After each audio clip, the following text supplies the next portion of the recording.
One Dandadan panel. We're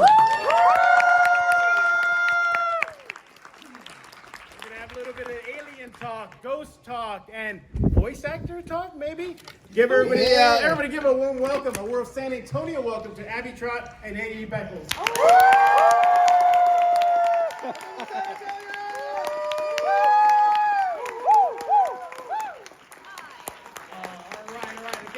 Once we get to Q&A, raise your hand. I'll come to you, but I'll warm them up for you guys. Okay, so let's go ahead and start. All right. First of all, welcome to San Antonio. Thank you. Thank you. First time here? No, Abby, I think you and I. I've been here a few times now. Yeah. I just want to do a test. Is this better, or is this better, or is this better, or is this better? The second. Second. Microphone. Yeah. Yes. Okay. But your voice can carry, right? What? I don't know. Hey guys. Woo!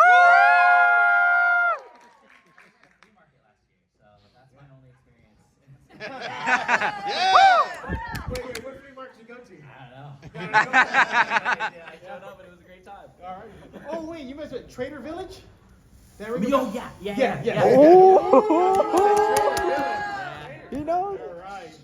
All right, well, That's awesome. I was talking to the fans before I let them in and eager to meet you all, excited for the anime. AJ, start off with you. Tell us your experience in entering this world, that first time reading the script and saying, wait, I'm going to be doing what? Saying, huh? Entering this world. Well, in 1998, it's honestly, I had started reading the manga about a year after it began. And I think it's been out for like 3 years now. Yeah. So I was already acclimated to its unique atmosphere. Yeah.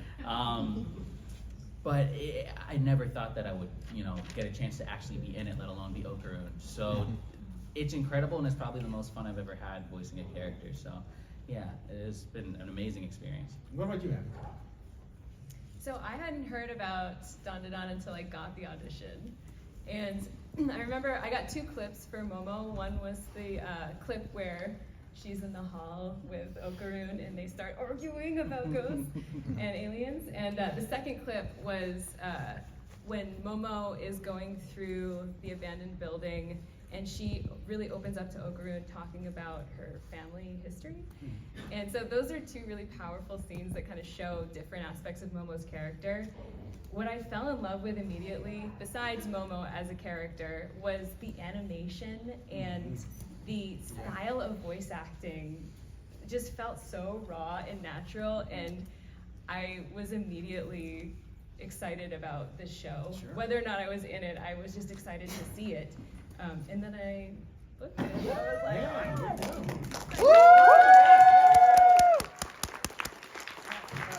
I'll say with you, Abby, you hear words or phrases like anime of the year, one of the best to come along in a long while, Dandadan, that. Any pressure to live up to that hype?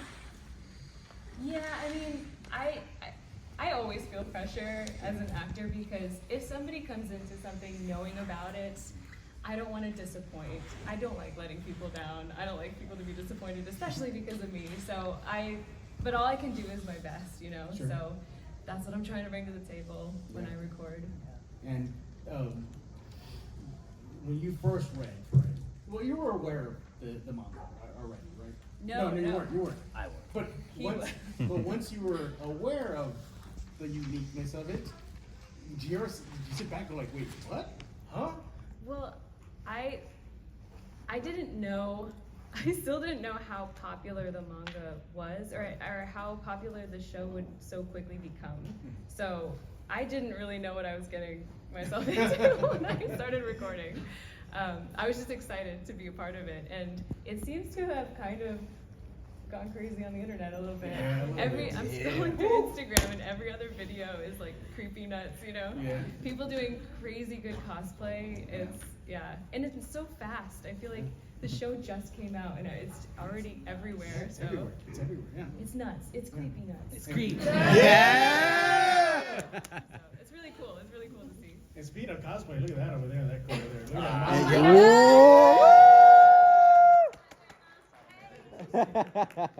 Hey, AJ, same thing for you. I know you're entering this world. Were there any other mangas and other anime that you took inspiration from? Yes, so I grew up, like Naruto is probably my favorite, for like nostalgia reasons. I related a lot to Naruto.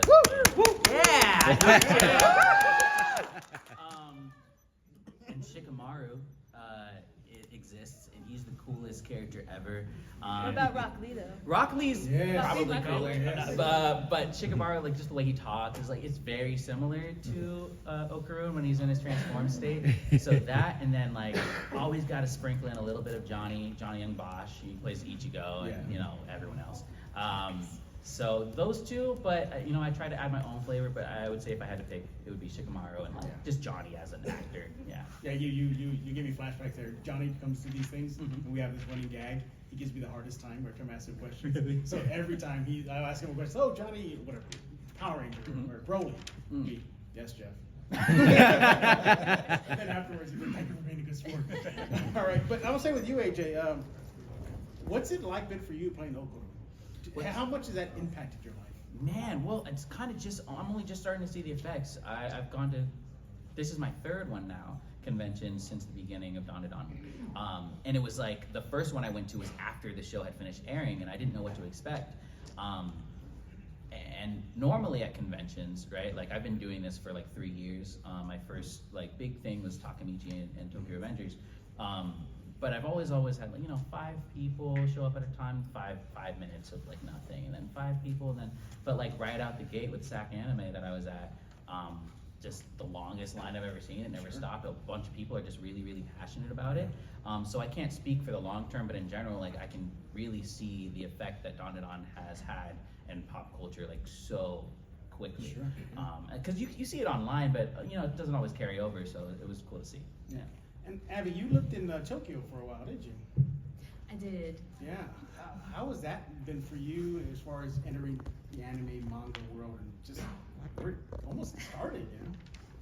It's weird. So I have a weird roundabout relationship with anime. Like, of course, growing up, I was a fan of anime. I watched anime, Rurouni Kenshin, Inuyasha, anybody. And then I moved to Japan for a while, initially on the JET program, and I lived in Akita, Japan. Does anyone know where that is?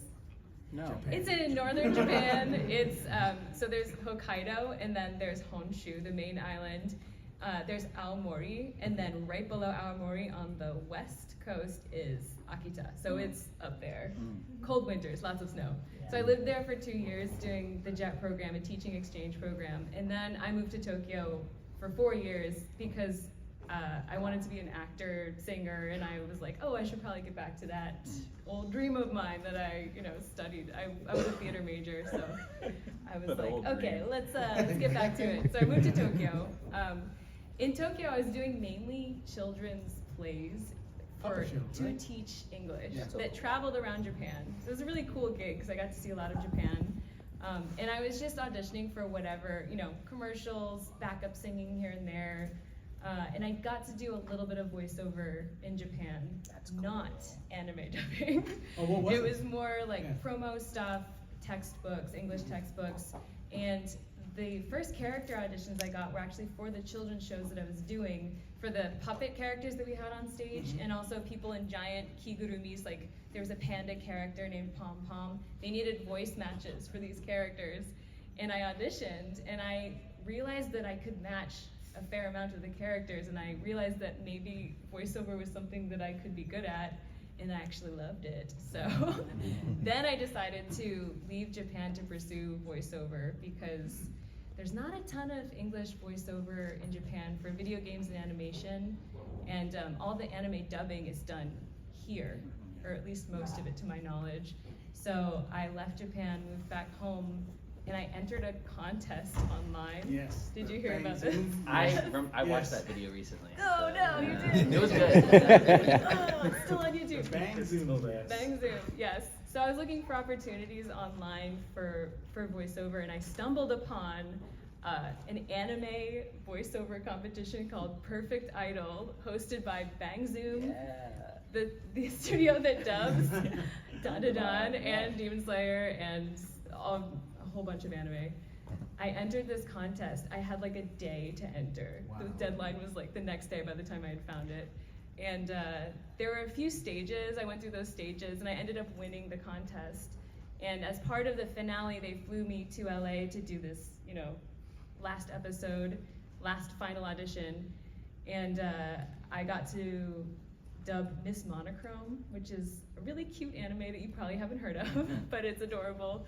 Yuri Horie, the singer, she voices Miss Monochrome, who's an android with a pet Roomba. Adorable. So that was my first anime dub after winning this contest, and that's when I realized that all of the anime dubbing, video games, animation, or most of it was based in LA, so that's where I ended up. Yeah. And that's where I And you're still here, you're still doing it. Yeah. Doing it.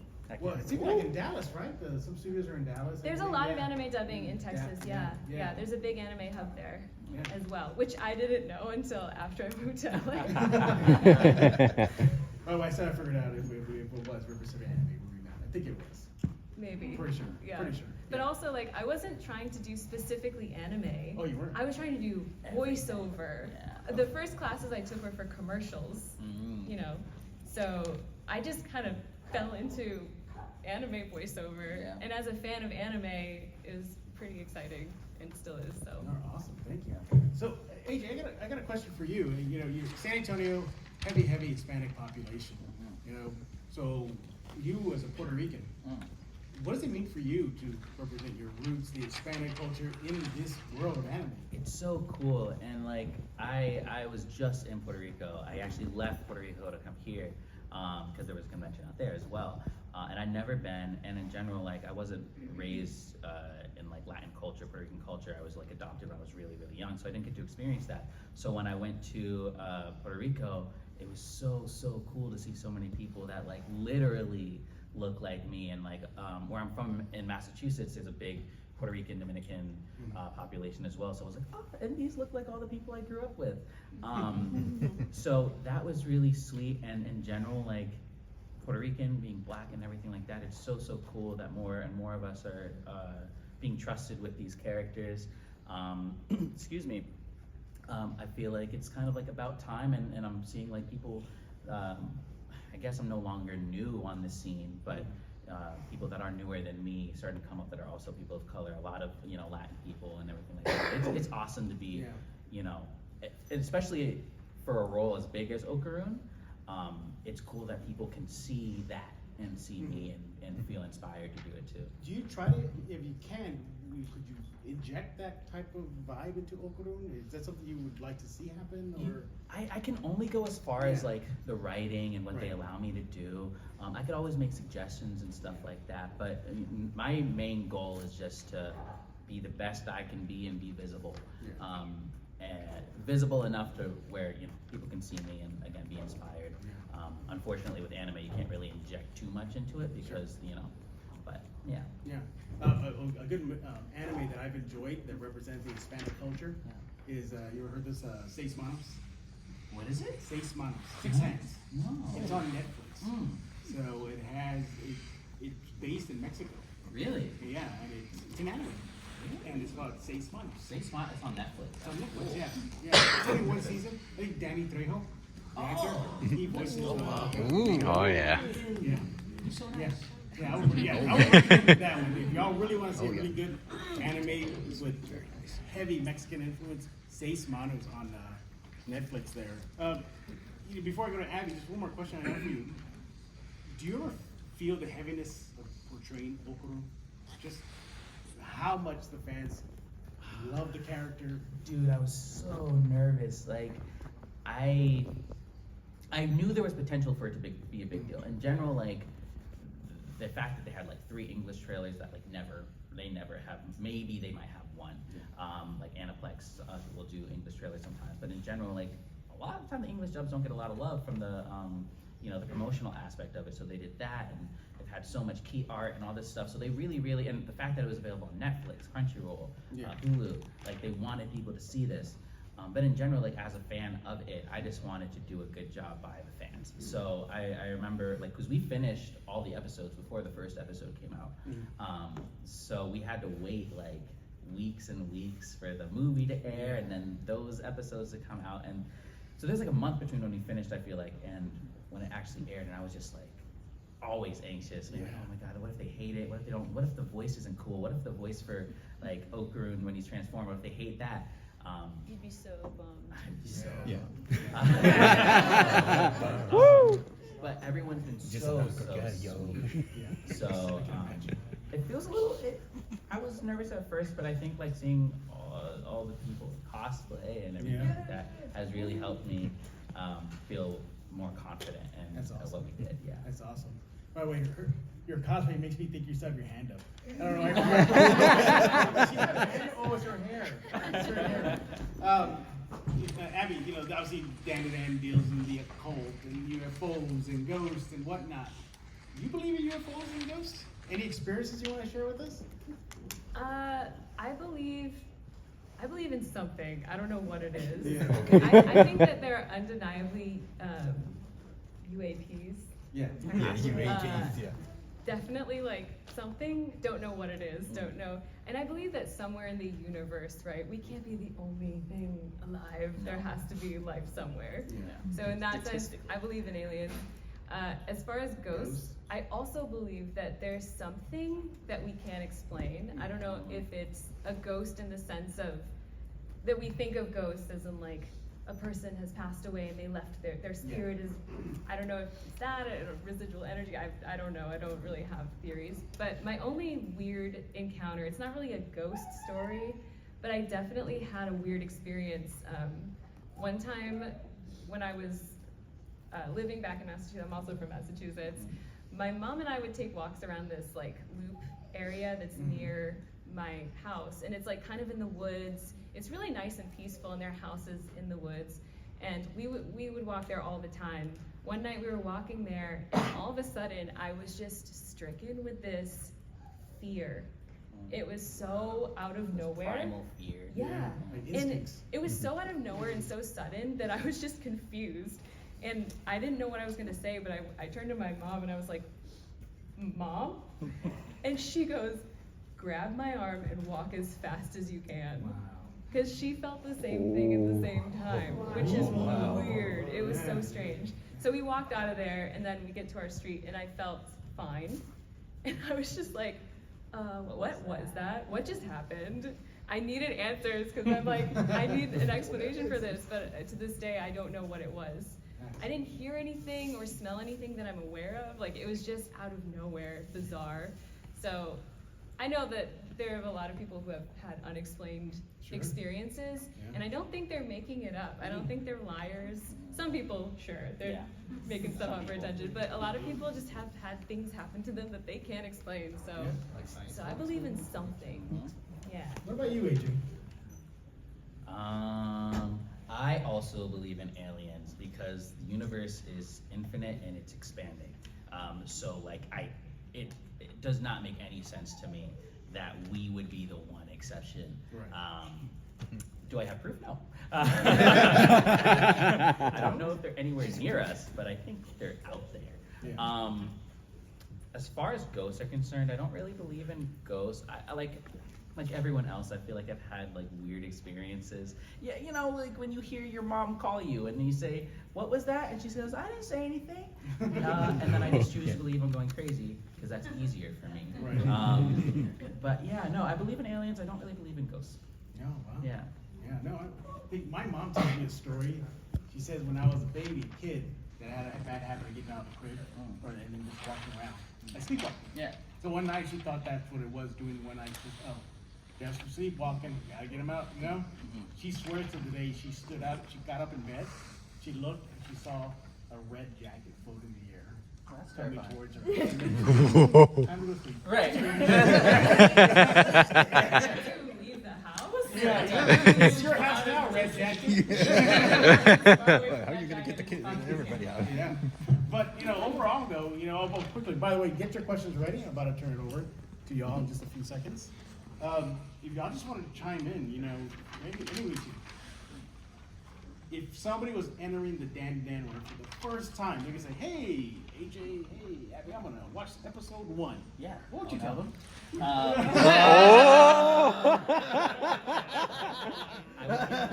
gonna keep it PG-13. PG-13. Yes, I will please. give them a trigger warning for sure, because I feel like that's just a necessity. When I've been telling people that have come up to me that, you know, everyone says, don't worry, it stops after that. And I used to do that too. And then the last episode happened. And I was like, dang it. It is a deeper story than it seems like. I think sometimes you go through things in life, things that aren't so great, things that are really gross. And maybe in the moment or after the fact, you're talking to your friends and you're like, that was weird. You know, you might laugh or chuckle, but it still feels wrong. And then you think back to it in the future and you're like, oh wait, that was weird. And Dandadan is a lot like that, where there's moments that are very serious and it treats it very seriously. But there's still some wacky aspect to it that makes you go, should I be laughing? So that's a common theme. It's a very juvenile thing, right? A common theme throughout the entire story, not just what we've seen so far, but you know, I'm not gonna spoil anything for the manga, I'm fully caught up, but a common thing that happens is just like this thing where adults can take advantage of children and like what it's like growing up as a child and having to navigate all that. So I would probably say that, just like it might make you uncomfortable. It's okay if it makes you uncomfortable and you don't want to continue, but this show is a lot deeper. If you actually like, you know, think about the themes and what's going on a little bit deeper than the laughs. There is some more serious topics happening. Yeah. So Yeah. Abby? Yeah, I've had friends say, oh, I'm gonna watch Dandadan, and I do give them an immediate trigger warning. That's the first thing I say. And then I say it's a wild show, which it is. The animation is insane, and one thing that I love about the show is the relationships of the characters, especially between Momo and Okurun, and how they're figuring it out. Like it very much feels like, it reminds me of my teenage years. me too, yeah. Big time. And so that is, I've never really had that like depicted so well in anime or manga, and really felt it, you know? And so their relationship, I tell people, I think is pretty special, and I hope that they love Momo as much as I do. Yeah.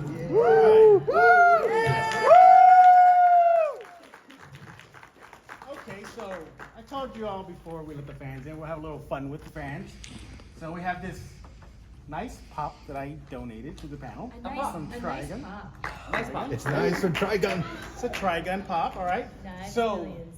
you want to do best question gets it? How do you want to play How this do out? you usually